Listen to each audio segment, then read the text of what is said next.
Hello friends, வணக்கம். Welcome to mrssamaiyalarai. Deepavali நெருங்கிடுச்சுங்க. நாங்கள் எங்கள் வீட்டில் ஸ்வீட் செய்ய ஸ்டார்ட் பண்ணிட்டோம். அதில் ஃபஸ்ட்டு ரெசிபியாக இன்றைக்கி பூந்தி கரண்டி இல்லாமல் பூந்தி பொரிக்காமல் மாவெல்லாம் கரைக்காமல் ஒரு சூப்பரான ஈஸியான லட்டு எப்படி பண்ணுறதாங்க பார்க்க போகிறோம். ரொம்ப ரொம்ப ஈஸியாக அந்த லட்டு நம்ம பண்ணிடலாம். அதை பார்க்கறதுக்கு முன்னாடி நம்ம சேனலுக்கு தான் ஃபஸ்ட் டைம் வரீங்கன்னா மறக்காமல் சப்ஸ்கிரைப் பண்ணிக்கோங்க. வீடியோவை முழுசாக பாருங்கள். உங்களுக்கு பிடிச்சிருந்தா மறக்காமல் ஒரு லைக் கொடுத்துருங்க. வாங்க இப்போ இந்த லட்டு ரொம்ப ஈஸியாக எப்படி பண்ணுறதுன்னு பார்க்கலாம். இந்த லட்டு பண்ணுறதுக்கு ஃபஸ்ட்டு 1 கப் கடலைப்பருப்பை நல்லா ஒரு 3 தடவை நல்லா வாஷ் பண்ணிவிட்டு ஒரு 2 மணி நேரம் நல்லா ஊற வச்சுருக்கேங்க. உங்கள்கிட்ட மெஷரிங் கப் இல்லைன்னா பரவாயில்ல, வீட்டில் இருக்க டீ டம்ளர் இல்லைன்னா ஸ்நாக்ஸ் பவுல் இருக்கும் இல்லையா, அதில் கூட நீங்கள் அளந்துக்கோங்க. எல்லாத்தையும் நம்ம ஒரே பவுலில் தான் அளக்கணும், அதனால் அதுக்கேற்ற மாதிரி ஒரு பவுல் எடுத்துக்கோங்க. இப்போது இந்த கடலைப்பருப்பில் இருக்க தண்ணியெல்லாம் நம்ம வடிகட்டிட்டு ஒரு மிக்சி ஜாரில் சேர்த்துடலாம். சேர்த்துட்டு இதை நல்லா நைஸாக நம்ம அரைச்சிட்டு வந்துடலாம். ரொம்ப தண்ணி சேர்த்துடாதீங்க, கொஞ்சமாக தண்ணி சேர்த்து இந்த அளவுக்கு நைஸாக வர அளவுக்கு அரைச்சிக்கோங்க. அடுத்ததாக ஸ்டவ்வில் ஒரு பேன் வச்சுட்டு எண்ணெயை நான் நல்லா சூடு பண்ணி வச்சுருக்கேங்க. அதில் நம்ம சின்ன சின்ன பகோடா மாதிரி இந்த கடலைப்பருப்பை நம்ம கிள்ளி சேர்த்துக்கலாங்க. இந்த பகோடா போடுறதுக்கு முன்னாடி எண்ணெய் நல்லா சூடாக இருக்கணுங்க. எண்ணெய் நல்லா ஹை ஃப்ளேமில் வச்சு சூடு பண்ணிவிட்டு பகோடா போடும்போது ஸ்டவ்வை சிம்மில் வச்சுட்டு நம்ம சின்ன சின்னதாக இந்த மாதிரி கிள்ளி போட்டுக்கலாம். பகோடாவை போட்டதுக்கப்புறம் ஒரு நிமிஷத்துக்கு விட்டுட்டு அதுக்கப்புறம் கரண்டி வச்சு இந்த மாதிரி லைட்டாக விட்டிங்கன்னா போதும். எல்லாம் எண்ணெயில் மிதக்க ஆரம்பிச்சிருங்க. ஒரு 2 நிமிஷத்துக்கு நல்லா இந்த மாதிரி கலந்து கொடுத்துக்கோங்க. இந்த பகோடா ரொம்ப நமக்கு கிறிஸ்பியாக இருக்கக்கூடாதுங்க, சாஃப்டாக தான் இருக்கணும். அதே மாதிரி ஓவராகவும் குக் ஆகிடக்கூடாது, கலரும் வந்துடக்கூடாது. இந்த அளவுக்கு கலர் வந்தால் போதும். எண்ணெயோட சலசலப்பு ஒரு 3/4 அடங்கினாலே போதும். அப்போ நம்ம எண்ணெயிலேருந்து வடிகட்டி எடுத்துடலாம். இதே மாதிரி மீதி இருக்க மாவில் நான் கொஞ்சம் கொஞ்சமாக இந்த மாதிரி பகோடா போட்டு எடுத்துக்க போகிறேன். இப்போ 2வது பேட்சும் பாருங்கள், இந்த அளவுக்கு நமக்கு வந்துடுச்சு. இப்போ இதையும் எடுத்துக்கலாம். இதே மாதிரி எல்லாத்தையும் போட்டு நான் தட்டில் ரெடியாக எடுத்து வச்சுட்டேன். பாருங்கள், நான் எல்லா பகோடாவும் போட்டு எடுத்து வச்சிட்டேன். இப்போ இதை ஒரு பெரிய மிக்சி ஜாரில் நான் 2 பேட்சாக தாங்க அரைக்க போகிறேன். 2 பேட்சாக இப்போ ஃபஸ்ட்டு பாதி போட்டுட்டு கொஞ்சம் குறப்பாக நான் அரைச்சி எடுத்துகிட்டு வந்துடுறேன். பாருங்கள், இந்த அளவுக்கு நல்லா உதிரியாக நமக்கு வரணும். இப்போ இதே மாதிரி மீதி இருக்கிறதும் அரைச்சி நான் தட்டுக்கு மாற்றிட்டேன். இப்போ இது தனியாக இருக்கட்டும். அடுத்ததாக ஸ்டவ்வில் ஒரு பாத்திரம் வச்சுட்டு நம்ம எந்த கப்பில் கடலைப்பருப்பு எடுத்தோமோ அதே கப்பில் 1/4 கப்புலேருந்து 1.5 கப் வரைக்கும் நம்ம சர்க்கரை சேர்த்துக்கலாங்க. நான் இன்றைக்கி 1/4 கப் சர்க்கரை சேர்த்துட்டு 1/2 கப் தண்ணி சேர்த்துருக்கேன்.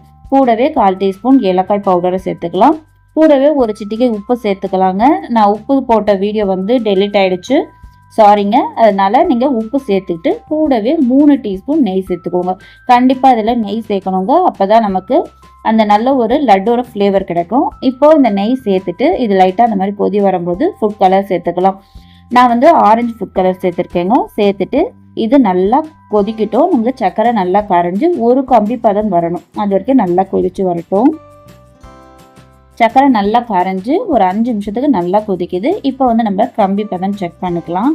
இது மாதிரி விரலை தொட்டு 2 விரலையும் இந்த மாதிரி இழுத்து விட்டிங்கன்னா ஒரு கம்பி நமக்கு உடையணும். உங்களுக்கு பார்க்கும்போதே தெரியும்னு நினைக்கிறேன். ஒரு கம்பி உடையுது பார்த்தீங்களா. இப்போது ஸ்டவ்வை ஃபுல் சிம்மில் வச்சுட்டு நம்ம அரைச்சி வச்சுருக்கிறத இது கூட சேர்த்துக்கலாம். இது கூட சேர்த்துட்டு ஒரு தடவை நல்லா மிக்ஸ் பண்ணிவிட்டு நம்ம ஸ்டவ் ஆஃப் பண்ணிடலாம். ஸ்டவ் ஆஃப் பண்ணதுக்கப்புறம் அந்த சூட்டிலேயே இதை நல்லா நம்ம மிக்ஸ் பண்ணி விட்டுக்கலாங்க. இப்போ இந்த சர்க்கரை பாகு இருக்கு இல்லையா, அதெல்லாம் நமக்கு நல்லா வத்தி வரணும். அந்த அளவுக்கு நம்ம இப்படி மிக்ஸ் பண்ணும்போதே எல்லாமே நமக்கு ட்ரை ஆகிடும். பார்த்தீங்களா, இப்போ நான் ஸ்டவ் ஆஃப் பண்ணிட்டேன். இப்போ இது கை பொறுக்கிற அளவுக்கு சூடு வரணும். அது வரைக்கும் இது அப்படியே இருக்கட்டும்.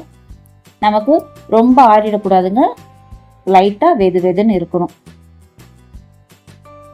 ஒரு 10 நிமிஷமாக நான் அப்படியே விட்டுட்டேங்க. இப்போ மிதமான சூட்டில் இருக்குது. இப்போ இது கூடவே நம்ம முந்திரி திராட்சை சேர்க்கணும். அதுக்கு ஒரு தட்கா பேனில் 2 டீஸ்பூன் நெய் சேர்த்துட்டு அதுக்கு தேவையான அளவு முந்திரி திராட்சையும் சேர்த்துருக்கேன். இப்போ அதையும் நம்ம நல்லா வறுத்துட்டு இதில் சேர்த்துக்கலாம். சேர்த்துட்டு இதை நல்லா ஒரு வாட்டி கலந்து கொடுத்துக்கலாம். அவ்வளோதாங்க, எல்லாத்தையும் நான் மிக்ஸ் பண்ணிவிட்டேன். இப்போ நம்ம லட்டு பிடிக்க ஸ்டார்ட் பண்ணிக்கலாம்.